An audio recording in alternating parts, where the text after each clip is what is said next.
How to make chapters in Word. In total, in this example, we have 4 chapters.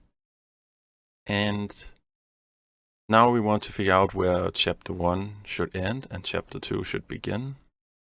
And in this example, this is the end of my text. So I would position myself here, click here, and then I would click up here on Layout and on Breaks, then on Next Page,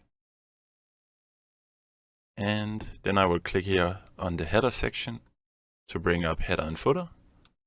And then I would go to Quick Parts, which is right here, and then Field. And then I would scroll down to find Section, which is here. Then click on it and then click OK.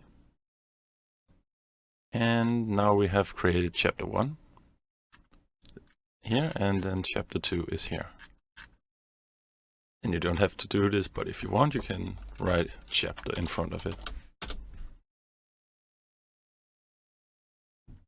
And that is how you make a chapter. If you want to continue this motion with all of your other chapters, then you would simply do the same.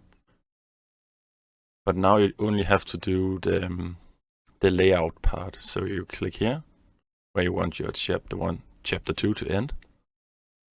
And then you click on Layout, and then on Breaks, and then Next Page. And now this is chapter 3, and this is chapter 2. And you simply do the same thing again. Layouts, Breaks, Next Page. And that was it for this video. Now we have created 4 chapters. I hope you enjoyed it. If you did, please remember to like and subscribe for more videos. Have a